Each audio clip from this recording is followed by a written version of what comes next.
Madame, Monsieur, chers professionnels et bénévoles de l'UNAPI 92.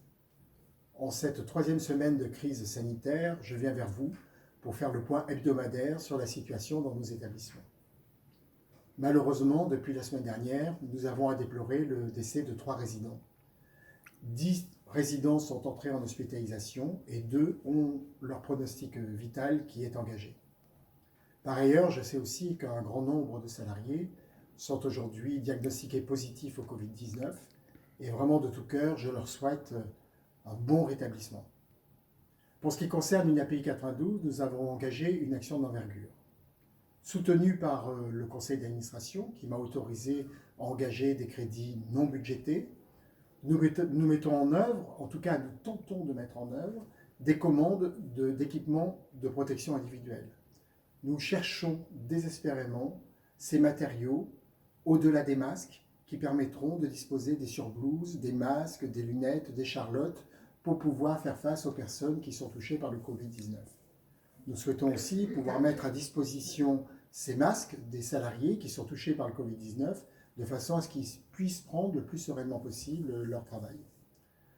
Nous voulons soutenir également les salariés via une prime qui sera mise en œuvre prochainement, s'appuyant sur les primes dites Macron défiscalisées, et le conseil d'administration m'a là également autorisé à enclencher des crédits budgétaires qui jusqu'alors n'avaient pas été budgétés.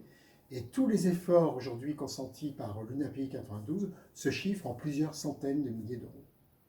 Nous avons engagé des dépenses pour acheter du matériel téléphonique de façon à favoriser notamment l'accès à la télémédecine. Nous engageons des dépenses parce que nous ne voulons pas que les salariés, notamment de la région parisienne, prennent les transports en commun et qu'ils puissent se déplacer, soit avec leur propre véhicule, soit avec des véhicules prêtés par l'association, soit en leur remboursant les taxis ou les véhicules qu'ils pourront utiliser via un chauffeur. Nous voulons autoriser aussi, pour ceux qui le souhaitent, la mise en place de chambres d'hôtel que nous pouvons louer ou la recherche d'appartements de façon à les rapprocher de leur lieu d'intervention. Comme vous le voyez, nous sommes donc mobilisés pour répondre aux enjeux de cette lutte contre ce virus.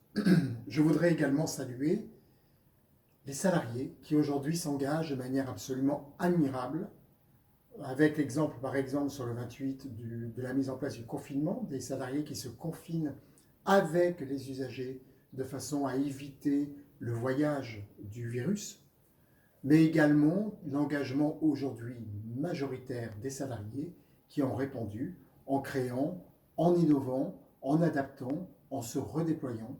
Je salue ainsi l'effort de certains salariés du pôle jeunesse qui sont allés travailler dans des foyers d'accueil médicalisés, qui sont des lieux aujourd'hui particulièrement impactés par le Covid-19. Je voudrais également dire toute action menée par l'UNAPI 92 pour peser médiatiquement tant nos actions, tant nos résidents, tant nos professionnels sont invisibles. Depuis 8 jours, nous travaillons avec l'UNAPI de façon à ce que nous apparaissions dans les médias.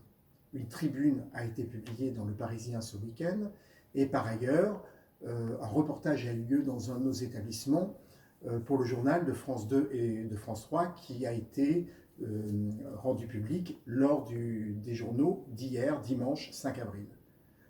Voilà, ce sont des actions que nous menons en commun parce que nous sommes déterminés. Nous devrons ensemble gérer aussi l'après-crise et bien entendu, je vous tiendrai également informé de l'ensemble des processus et des procédures que nous allons mettre en œuvre.